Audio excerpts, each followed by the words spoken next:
नमस्कार दोस्तों, मैं राजकुमार मौर्य। उत्तर प्रदेश में पंचायत का चुनाव होना है।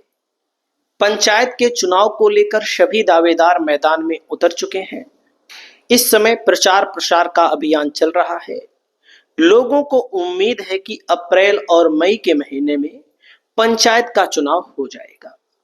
दोस्तों, इस वीडियो के माध्यम से आप सभी साथियों को मैं बताने जा रहा हूं कि उत्तर प्रदेश के पंचायत के चुनाव में कौन सी सीट आने जा रही है। यानी कि आप सबको पता है कि भाई बिना सीट के तो चुनाव नहीं लड़ा जा सकता। एससी आएगी कि ओबीसी आएगी कि सामान्य आएगी कि महिला आएगी, ये सब सीटें तो होती ही हैं। तो बिना सीट के कैसे चुनाव लड़ा जाएगा। तो आप लोग देख सकते हैं प्रधानी के चुनाव में आरक्षण कैसे तय होगा। 2026 पंचायत चुनाव में तैयारी शुरू हो चुकी है। यूपी पंचायत चुनाव को लेकर मैं आपको बताना चाहूंगा कि सरकार की तरफ से बैलेट छापा जा रहा है। कई जिलों में बैलेट छप गया है। बैलेट का मतलब जिस पर मुहर लगाई जाती है या अंगूठा लगाया जाता है, जिसको मोड़ करके पेटी में डाला जाता है, मतलब बक्से में डाला जाता है। ये सब काम कई जिलों में हो चुका है। जब हो चुका है तो आप मानिएगा कि मार्च फरवरी में बोर्ड परीक्षा होगी, मार्च में ऐलान हो जाएगा, अप्रैल में चुनाव होने की आशा है और मई में रिजल्ट आ जाएगा, क्योंकि मई में ही वर्तमान के प्रधानों का कार्यकाल समाप्त हो रहा है। अब लोग पूछते हैं भैया हमारे यहाँ कौन सीट आएगी। अब कुछ लोग कहते हैं अगर हमारे यहाँ कभी एससी नहीं आई, अगर आपके यहाँ कभी एससी नहीं आई तो कमेंट करिएगा। कुछ लोग कहते हैं हमारे यहाँ कभी ओबीसी नहीं आई। कुछ लोग कहते हैं भाई हमारे यहाँ जब से पैदा हुए हैं सामान्य सामान्य आ रही है। तो इसका मतलब साफ है कि इसका मतलब आरक्षण में कुछ ना कुछ समस्या है आपके यहाँ। आपकी बात कहीं ना कहीं नहीं सुनी जा रही है। बहुत सारे लोग कहते हैं जब से हम पैदा हुए हैं महिला सीट नहीं आ रही है। तो दोस्तों, मैं आपको बताना चाहूंगा, देखो आरक्षण में एक चक्र चलता है। चक्र का मतलब होता है कि भाई कभी अगर अब की बार ओबीसी है तो अब की बार ओबीसी सीट नहीं आनी चाहिए नियम के मुताबिक। अब की बार या तो ओबीसी महिला आनी चाहिए, या तो एससी आए हुए टाइम हो गया है तो एससी आनी चाहिए, सामान्य आए हुए ज्यादा टाइम हो गया है तो सामान्य आनी चाहिए। लेकिन इसके पीछे एक चीज और जोड़ा जाता है, जनसंख्या। अगर आपके यहाँ पता लगा एससी एससी आप कर रहे हैं, एससी जनसंख्या नहीं है तो एससी आने के चांस नहीं होते हैं। लेकिन कई जगहों पर एससी जनसंख्या है लेकिन तब भी एससी नहीं आ रही है। तो ये टेक्निकल फॉल्ट नहीं है, ये फॉल्ट है अधिकारियों का। और जो हमारे देश के अधिकारी हैं, जो हमारे प्रदेश के अधिकारी हैं, जो जिले के अधिकारी हैं, वे कहीं ना कहीं किसी ना किसी से मिल करके कहीं ना कहीं सीट में खेला भी करते हैं, ऐसा भी आरोप लगता है। तो इसकी भी दवाई मैं आपको इस वीडियो में बताऊंगा। बाकी आपको क्या लगता है। और एक बात मैं बता दूं, सबसे पहले वोटर लिस्ट में नाम चढ़ रहा है, आप लोग नाम चढ़वा लीजिए। और यहाँ पर देखिएगा, सबसे पहले आयोग का गठन किया जाता है। जैसे ओबीसी के आरक्षण के लिए आयोग का गठन किया जाता है। मैंने एक वीडियो में बताया था भैया कि उत्तर प्रदेश में चुनाव हो सकता है 2027 के बाद हो, तो लोग हमारे ऊपर भड़क गए, कहे ऐसा क्यों बोल रहे हो। सच बात यह है कि आज के एक महीना पहले, जब जिस दिन ये वीडियो बना रहा हूं, इसके एक महीना पहले मैंने वीडियो बनाया था कि ओबीसी वर्ग के लोगों को आर्थिक तौर पर, सामाजिक तौर पर, राजनीतिक तौर पर आरक्षण देने के लिए ओबीसी आयोग का गठन होना चाहिए। गठन अभी तक नहीं हुआ है। इसका मतलब है कि अगर सरकार लेट करती है तो भाई जैसे ही पंचायत चुनाव अगर अप्रैल में नहीं हुआ तो आप मानिएगा कि फिर मामला गड़बड़े है। 2026 में होने की संभावना ना के बराबर है, क्योंकि 2027 के शुरुआत में ही विधानसभा का चुनाव होगा। कोई भी राजनीतिक पार्टी हो, कोई भी सरकार हो, वो विधानसभा को ज्यादा महत्व देगी, ना कि पंचायत के चुनाव को महत्व देगी। अगर किसी को एग्जाम्पल देखना है तो महाराष्ट्र का नगर निगम का जो चुनाव होता है अभी तक नहीं हुआ है। 7 साल 7.5 साल बीत गया है, अब होने वाला है लेकिन अभी तक नहीं हुआ है। अभी तक कोई सुगबुगाहट ज्यादा नहीं है, लेकिन अब हो सकता है हो जाए।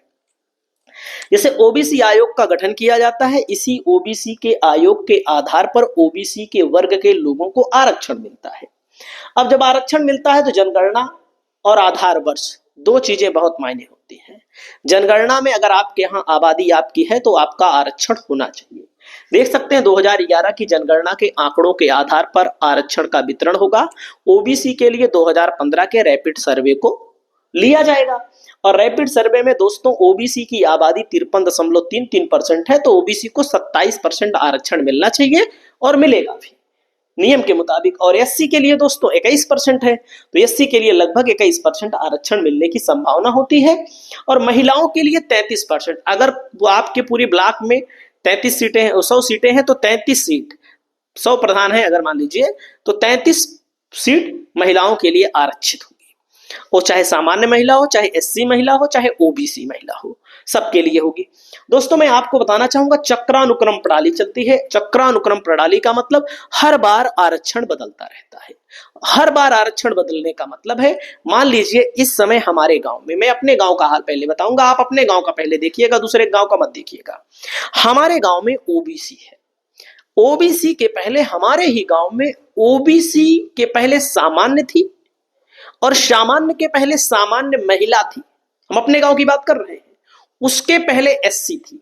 अब आप सोचिएगा, एससी थी, महिला नहीं थी, एससी में पुरुष वाली थी, पुरुष महिला दोनों होता है एससी में। एससी थी, फिर सामान्य महिला हुई, फिर सामान्य हुई, फिर उसके बाद ओबीसी हो गई। तो अब के बार हमारे गांव में एससी सीट आने के ज्यादा से ज्यादा चांस हैं। लेकिन अगर 33% में अगर हम आ गए तो हमारे यहां ओबीसी महिला सीट आ सकती है। आ जाएगी नहीं, आ सकती है। अब हमारा पड़ोसी गांव है, वहां पर सामान्य सीट एससी थी पिछला, यानी कि 15 से 20 वाला कार्यकाल जो था, हालांकि 21 तक पहुंच गया था, वहां पर एससी थी 15 से 20, फिर सामान्य हुई। तो अब की बार ओबीसी सीट आ रही है। हमारे बगल के गांव की हम बात कर रहे हैं, दुनिया गांव की बात हम नहीं करेंगे। और देखो, एससी जहां पर थी वहां पर कौन सी सीट आ गई, जहां पर एससी थी वहां पर सामान्य आ गई। अब एक गांव और है, ग्राम सभा एक और है हमारे यहाँ, मतलब हर जगह होगा, आप लोग जानते, वहां पर सामान्य थी, एससी आई, तो अब की बार क्या आ जाएगी, ओबीसी।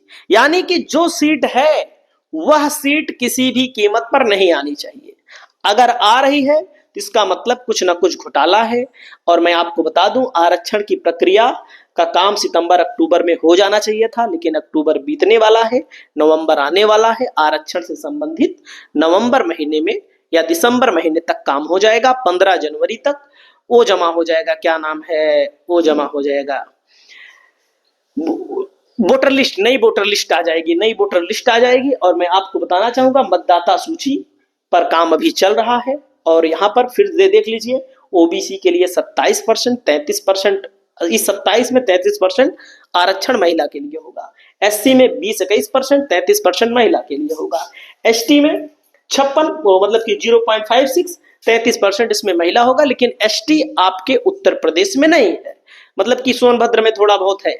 चारों वर्गों में महिलाओं को 33% आरक्षण होगा। चुनावी चक्रानुक्रम प्रणाली के तहत आरक्षण सीटों पर हर चुनाव में बदलना चाहिए। 11 और 2015 के रैपिड सर्वे को आधार लिया गया है। ओबीसी आयोग, जिसका मैं जिक्र कर चुका हूं, गठन नहीं हुआ, इसीलिए लोगों को लग रहा है कि चुनाव हो सकता है लेट हो जाए। दोस्तों, प्रकाशन 15 जनवरी को मतदाता सूची का हो जाएगा। अभी नाम चढ़ रहा है, नाम चढ़वा लीजिए। और आपत्ति, जैसे बहुत सारे लोग कहते हैं भैया दवाई क्या है, मैंने शुरू में बताया दवाई बताऊंगा ना, जो लोग यहाँ तक वीडियो में आए होंगे दवाई पता लग जाएगी। अगर आरक्षण पर दिक्कत है तो जैसे ही आरक्षण की सूची जारी होगी, वैसे ही 3 से 7 दिन के अंदर आपको उस पर एक्शन ले लेना है। एक्शन कैसे ले लेना है, अगर लेट करेंगे तो आपत्ति स्वीकार नहीं की जाएगी। बकायदा एक लेटर लिखना है। लेटर किसके नाम लिखा जाएगा, उसमें बताना है अपना नाम, पता, मोबाइल नंबर, वार्ड, सीट का नाम। आपको सबूत देना है कि हमारे यहाँ ये सीट आनी चाहिए, क्यों नहीं आई। तो इसके लिए आपको मौका मिलेगा। अगर आपकी बात नहीं सुनी जा रही है तो आप कोर्ट भी जा सकते हैं। वह वैसे भी आप सब जानते हैं कि बहुत सारे लोग इन सब झंझटों में पड़ना नहीं चाहते हैं।